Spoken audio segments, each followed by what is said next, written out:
This here is a Sony Xperia SP. I got it from a friend for free. It was bricked and I thought, you know what, a free phone, why not try to fix it? I first thought it was a hardware issue, but I quickly, when I tried to boot it, found out that it's actually just soft bricked. Now what it was doing is it was just not displaying anything at all. It looked like it wouldn't power, it wouldn't charge, nothing. But there is this trick. This is one of these phones where you could still take off the back cover. You cannot replace the battery, but they have this little off button here. You stick like a needle or something in here, and when I held it down, it made a buzz. So that told me, yeah, it's still with us. And there began my long and painful way of restoring this to working order. What I had to do first is I had to get it working.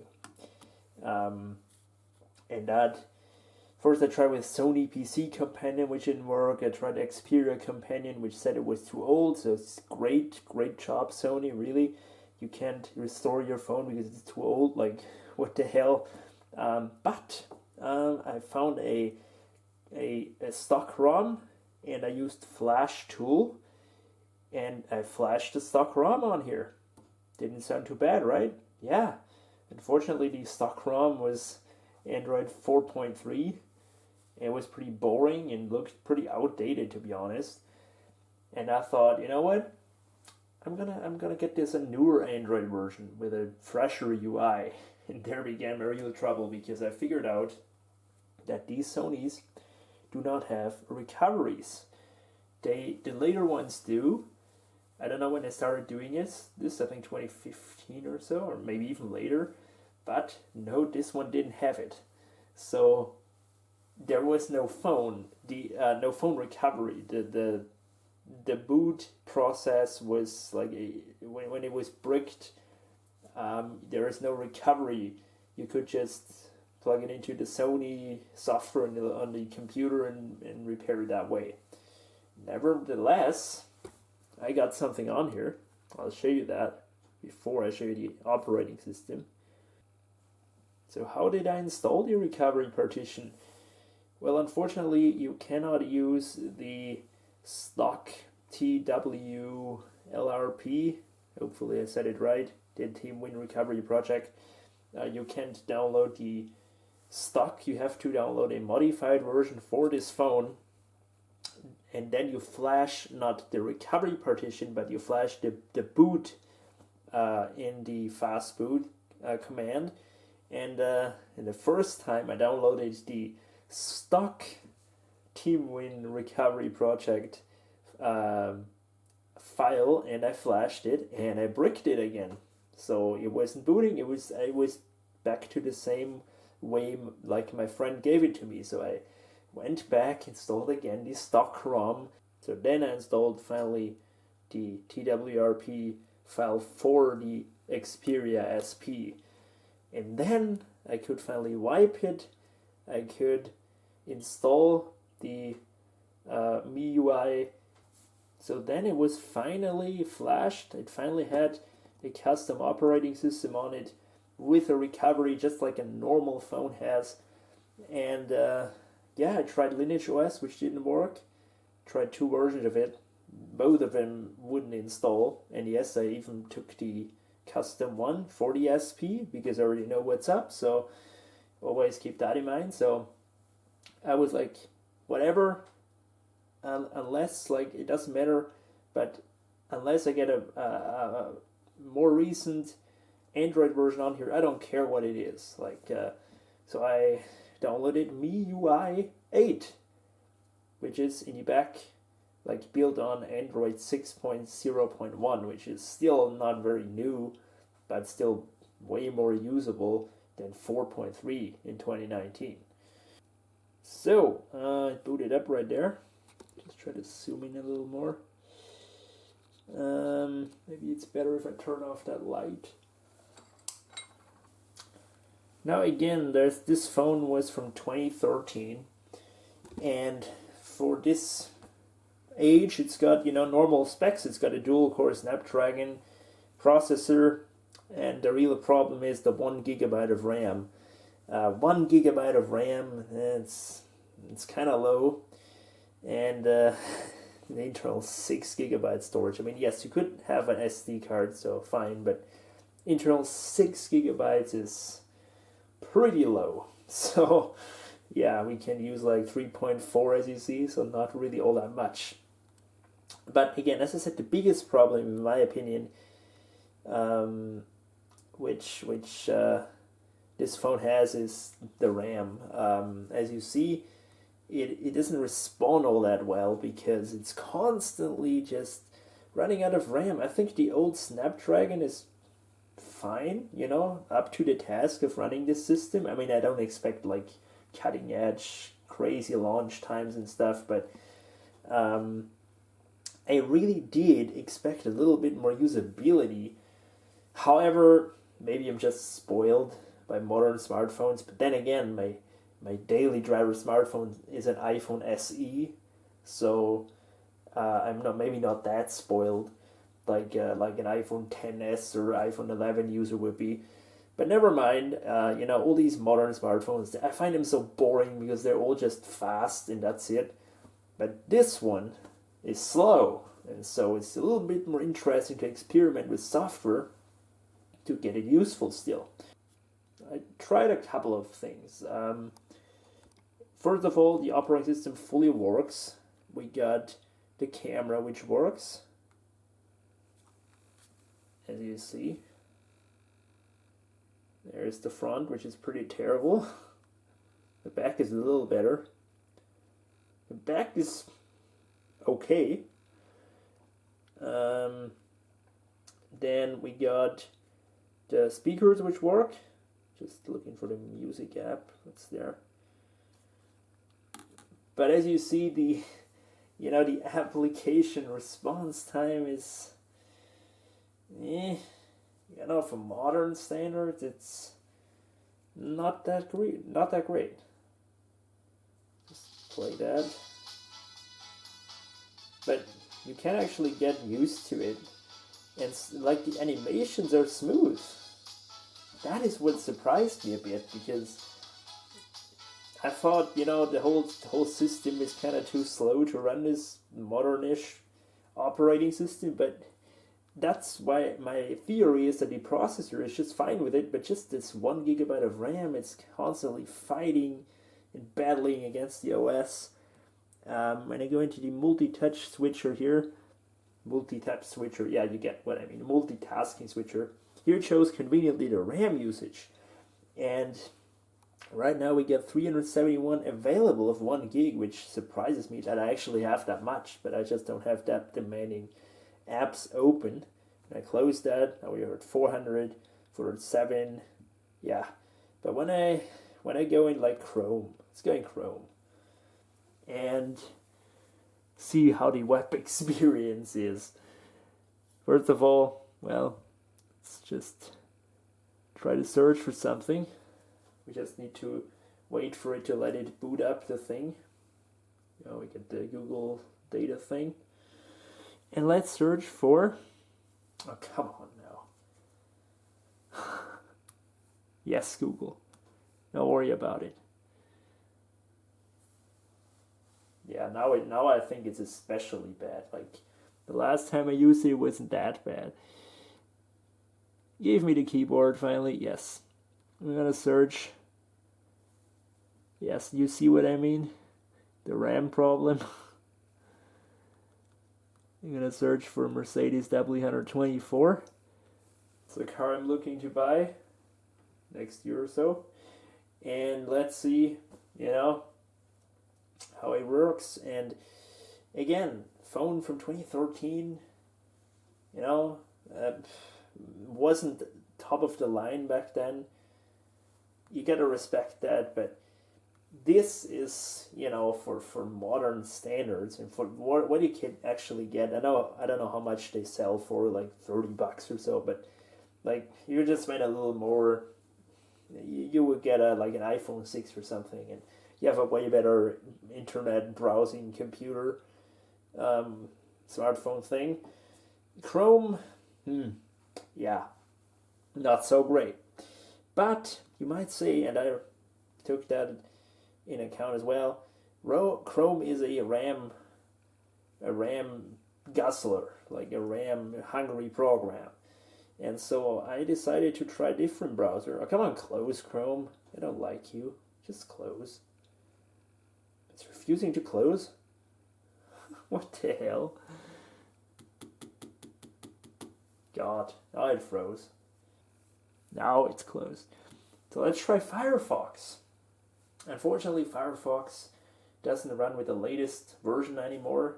I had to track down an APK for 6.01, and it's still pretty recent, but it's not the latest, which is sad, but you know, that's how it is. But as you saw, it launched way faster than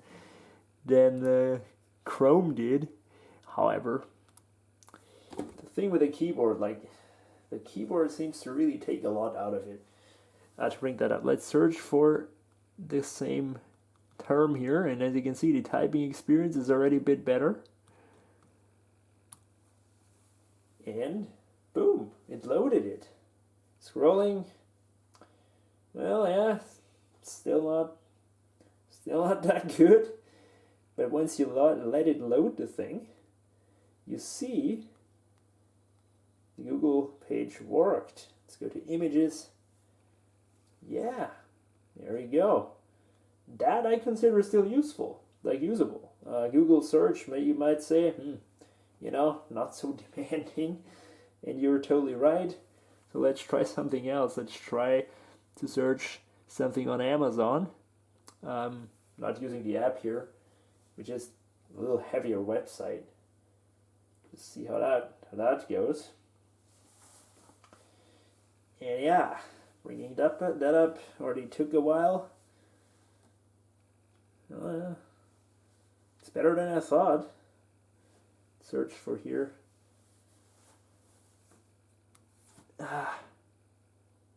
Yeah, the keyboard thing.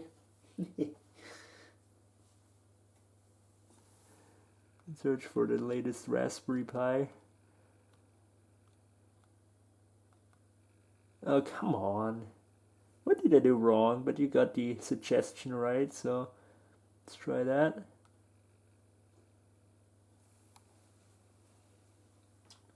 Search. And search. Yeah. Like, you know what I would do? I would use this like only in emergencies only. It could get the job done, you know, we get a recent Firefox. But then again, 1 gigabyte of RAM. Firefox does it way better than Chrome. But 1 gigabyte of RAM in today's age, even on a smartphone, it's just, on the internet, it's slow. You can still display everything correct, that's good, but you have to wait. And don't even think about like multiple tabs and stuff, because, you know, just don't do that. So yeah, let's close that. Let's close Firefox. As you saw, Firefox did a way better job, so I'd recommend using Firefox here. But the multitasking also takes a little while. YouTube. No, first let's go to Google Maps. And Google Maps is okay. As you see, search here for London. And, oh, well, that was probably a closing gesture there. Let's try that again. Was that a thing? How did I do it? I don't know. Maybe it just crashed. Who knows? But looking up like a place, let's look up for whatever. That's what I need. Schönbrunn Palace, a pretty nice place in Vienna. And yeah, you know, Google Maps is pretty usable, I would say. Try, oh well, I already had it there. Yeah, that's what I want to say. Oh, it doesn't have reviews here. Oh well. The back button is awkwardly here, which always confuses me, but yeah, it's not such a big deal. Let's try direction thing. No, not from my location. Let's try from Wiener Neustadt. Yeah. And now get directions. All right. So as you see, as a navigation system, this thing still kicks ass. Given, yeah, it's not a hard thing to do, but considering how, bad it was at web browsing, you can do the maps thing just pretty good, I'd say. So maps is great. And YouTube, that's what we want to know. That's what people all do a lot on their phones. YouTube. Multitasking sucks a bit, but whatever. Let's go to YouTube and see how that works. And unfortunately, you have to use the latest YouTube app. There is no way. They want you to use the latest app, which is good for security and everything, but not so great for old devices because, yeah, you see this? It's a little laggy. Oh, now it improved, all right? Maybe you just need to let it boot up. Just to give the sound away here. The accelerometer is kind of weird on this guy. It just doesn't want to, sometimes. Come on. You can do it! No, doesn't want to. Alright, it's going widescreen. And yeah, I don't need to bring up a super cool HD test 4K 60 frames to let you know that this screen is bad. The screen is really bad. It's got the worst viewing angles I've ever seen on a phone in a long time. But back in the days when these phones were new, it was normal. From this side, it's fine, but the moment you tilt it, it's getting washed out and just that. And it really, this didn't age well with all these awesome screens we got nowadays. And not the most beautiful OS in the world could do anything against that. So, yeah, this is how it is, unfortunately.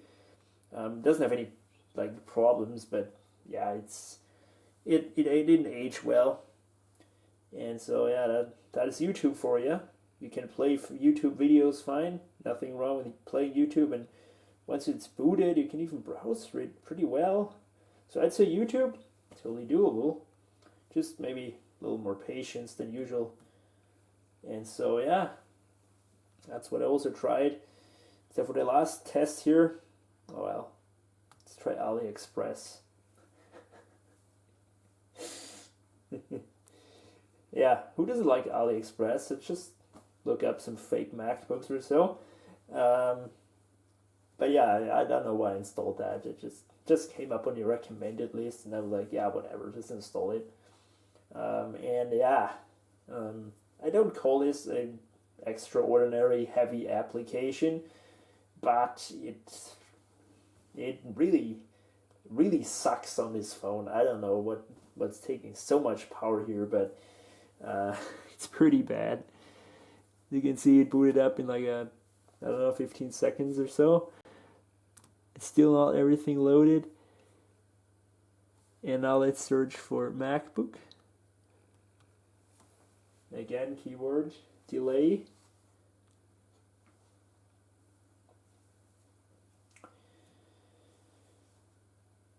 Yeah, well, that went faster than before. Surprises a bit here. Yeah, this is what I've been waiting for. This constant lag, between scrolling, and you just wait every time, then you swipe again, and you already did it, and so it does a completely different thing. It's terrible. So yeah, one of these emergencies situations where you just, if you really have to have this laptop case for APPLE MacBook Air, Pro Retina. Oh wow, a MacBook Air Pro Retina. Pretty awesome. Well, I get it. They made like every version of it, but it's always looking so super, not shady. Then you could maybe do this, but I wouldn't do this. I mean, I just see like this one ad here took everything out of it. So yeah, that's AliExpress. And now you can go. Go. Now I really pressed it. Come on. Just.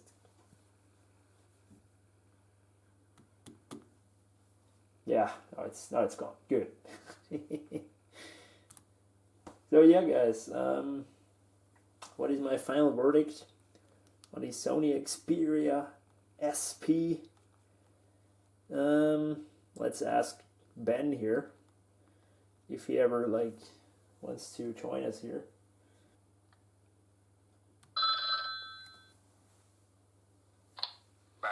Hey Ben, do you like the Sony Xperia SP? Oh well, let's try that again. Hey, do you like the phone? Tell me please. Hello. Oh, maybe the microphone isn't responding. Hello.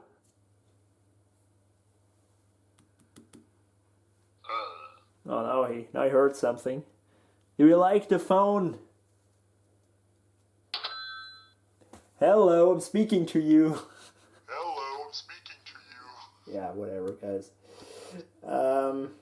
Yeah, you can go now. You weren't so useful. What do I say here? The Sony Xperia SP. Well, considering that I got it for free and I brought it back to a working state, it's very useful. For $0, it's the most useful thing ever. But for anybody who spends money on it, well, I can't speak for different ROMs. Maybe there's somebody out there who made like a really stripped down Android version, maybe even 7 or so, and put it on here. Maybe it performs way better. But just the overall phone in today's age. I mean, as cool as this kind of LED here is, which sometimes shows up when you charge it up, and I also think when it receives a message, it lights up in different colors, and that's cool and all. But it just, this 1 gigabyte of RAM just doesn't hold up very well. The screen is bad. The back camera is fine, but the front is junk. But more importantly, I don't know, guys, but this tiny, teeny, tiny button here is pretty driving me nuts. It's got so little travel. Maybe it's just so worn out over the years. I don't know, but you never know if you really pressed it. It feels like you're just touching it, but you didn't do anything. And that was very annoying. Also, to get it into recovery and everything, with holding down this, I didn't know if I really was holding down the button. Same goes for the volume buttons here. Pretty bad. Now, what they kind of made neat is you can kind of act as a camera, as a real camera with this button here. So what you would do is you would kind of take a photo here. That's pretty cool. But yeah, also kind of hard to press. I guess they're also worn out, but still didn't hold up well. We got still a headphone jack, which is good. Micro USB on the side, which is weird. It's no problem, but it's weird. You get the cable sticking out here.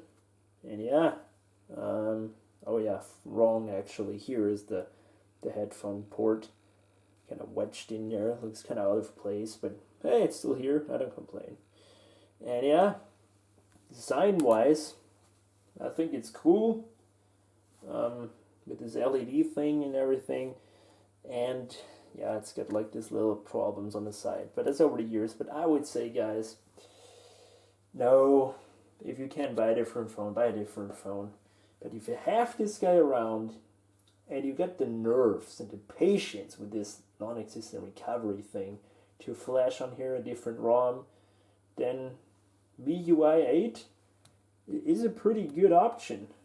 It's fresh looking, it's got all nice and new features. Still got a recent, somewhat okay recent Android version 6.01, and yeah, it's for sure is a lot better than 4.3 in the stock. Really outdated looking Sony ROM, but I wouldn't use it. Like I would know plenty of people who would use this, like my old uh, aunt and like maybe some people's grandparents, but I wouldn't use it. It would just be a little too slow, and the battery's bad. But yeah, it's given the age and the usage of it. But yeah, the screen is bad. I wouldn't use it, but it's a freebie. So guys, I did that for the fun, just to get it working again. That was my mission. Now I got it working, and now it's probably gonna rot away on my shelf because I don't think anybody is buying this thing.